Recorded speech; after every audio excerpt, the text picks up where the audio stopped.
habitation qui se situe dans un quartier à Fontenay-sous-Bois, sur l'ancien fort de la Redoute. Donc c'est un site qui est assez surélevé, que l'on voit de très loin, avec notamment un IGH de 26 étages. C'est un quartier qui cumule beaucoup de difficultés, des problématiques de trafic, d'insécurité, liées à des architectures de l'époque. Et je ne l'ai pas précisé, mais nous sommes dans un quartier classé en QPV. Pour réhabiliter ce site conséquent, on a évidemment des partenaires, hein, la ville de Fontenay-sous-Bois en premier lieu, parce qu'on est en bail amphithéotique sur ce site, transmis par la ville de Fontenay. On a une équipe d'architectes de maîtrise d'œuvre avec AEC Architecture et les bureaux d'études EPDC Maybe Yeti.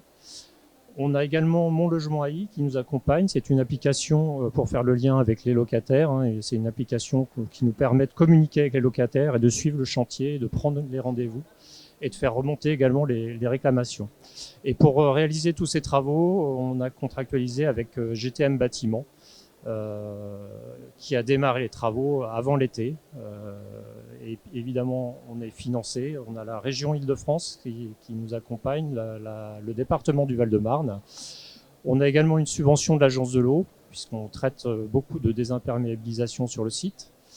Et on a des prêts, caisse des dépôts, évidemment, et des fonds propres. Sur le contexte, alors on est sur une résidence... je suis allé un peu vite. Une résidence qui a été construite dans les années 60. Je l'ai dit, sur ancien fort de la Redoute, qui compte 430 logements, donc composé de 3 bâtiments, dont un IGH de 26 étages, et 2 bars, une R+15 et une R+7. Normalement, il y avait une photo, mais elle a disparu. Ça, c'est une petite image de la construction de l'époque. Donc, on est sur du poteau-poutre assez traditionnel. Donc, on ne peut pas parler de la réhabilitation de la Redoute sans parler du quartier, puisqu'on s'inscrit dans le renouvellement complet du quartier Rabelais, souhaité par la ville, pour redynamiser tout ce secteur à proximité de l'hôtel de ville. Et dans ce quartier va voir le jour une médiathèque, un centre municipal de santé, une crèche, et il y a déjà un théâtre qui a vu le jour et une place du marché qui sera dans une phase à venir. Donc notre immeuble de la Redoute qui se situe vraiment à proximité, hein, les 2 bars ici et l'IGH, l'idée de se connecter, de faire un lien avec ce nouveau quartier. Je vais passer la parole à Babak Goudarzi qui va vous présenter le programme de travaux. Bonjour.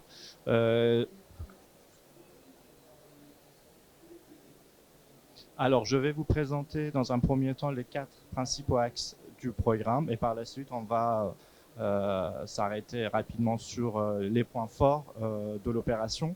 Donc, premier axe, la sécurisation du patrimoine. Effectivement, comme ça a été dit, c'est un patrimoine avec plein de problèmes de squat, de deal, et en fait, essentiellement démolissant la dalle qui couvre les box au sous-sol, ça nous permet effectivement de supprimer le problème de squat et de limiter les problèmes de deal.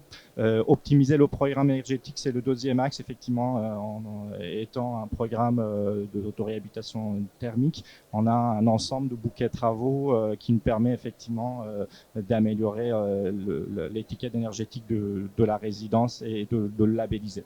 Améliorer le confort, le cadre de vie des habitants, effectivement, on prévoit quand même pas mal de choses qui nous permet de connecter, de moderniser l'aspect fonctionnel de la résidence, notamment en créant des balcons pour le bâtiment Barbus qui ne possède pas de balcons, des locaux et activités, notamment des locaux de commerce, des galeries d'art, et en requalifiant totalement les halls d'entrée et les parties communes de la résidence. Alors, je vais essayer d'aller vite parce qu'il ne reste que 5 minutes. Désenclaver et dynamiser le quartier.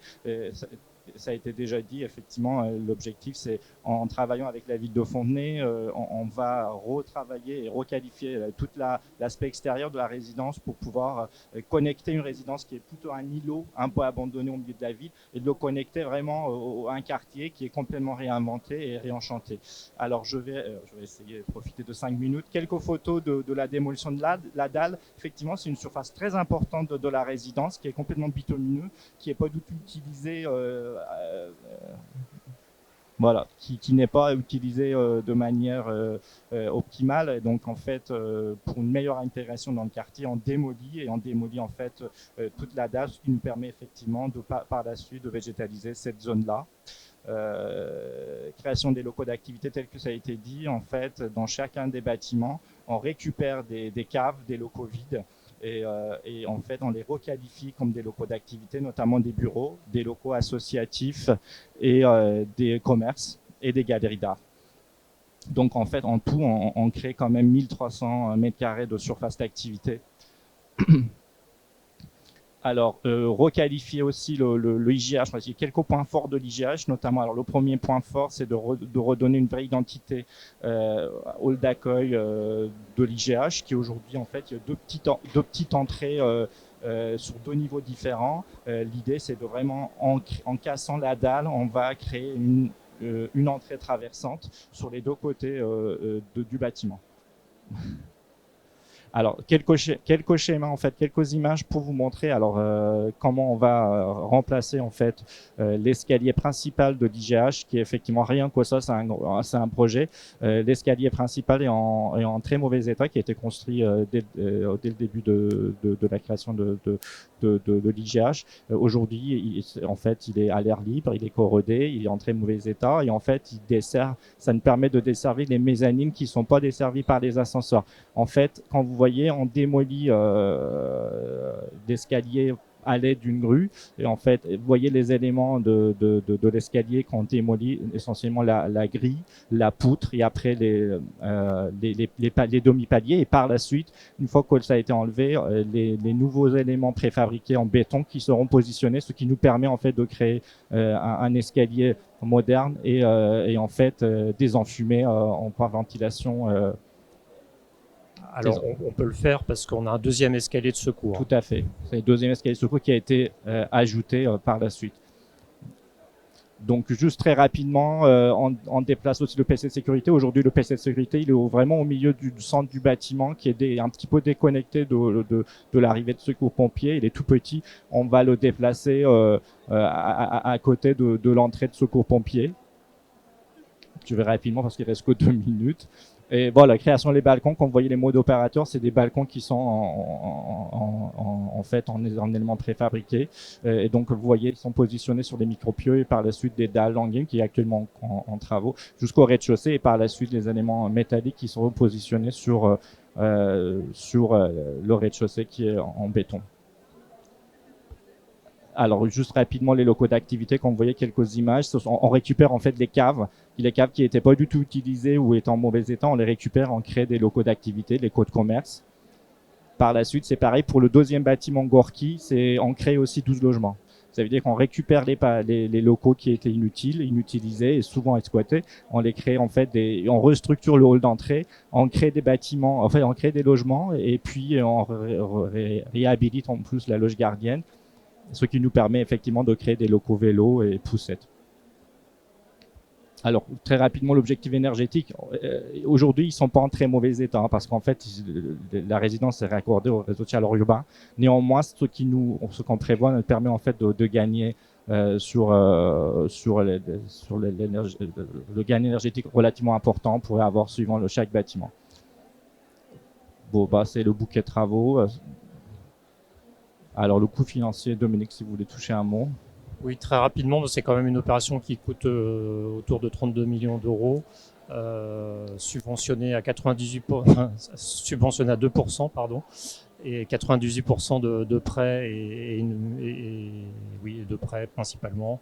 Voilà, donc on voit que les subventions s'amenuisent d'année en année, malheureusement, mais on s'est engagé et on va faire cette réhabilitation sur ces bases.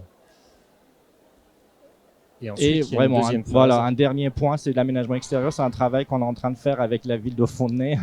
Donc, en gros, quand vous voyez l'image actuelle, qui est vraiment une résidence bétonnée, bitumineux, et par la suite, en fait, en aménageant, on va connecter la ville, on va connecter la résidence à la ville en créant des zones de convivialité, des voiries douces, et également des aires de jeu et des zones végétalisées. Donc voilà, vous voyez, en gros, il y a l'idée aussi de créer aussi de valorisation nord et sud. Et les dernières images, en fait, c'est l'image future. Donc l'aménagement extérieur, ça démarre après la réhabilitation d'ici 2-3 ans. Merci à tous. Merci.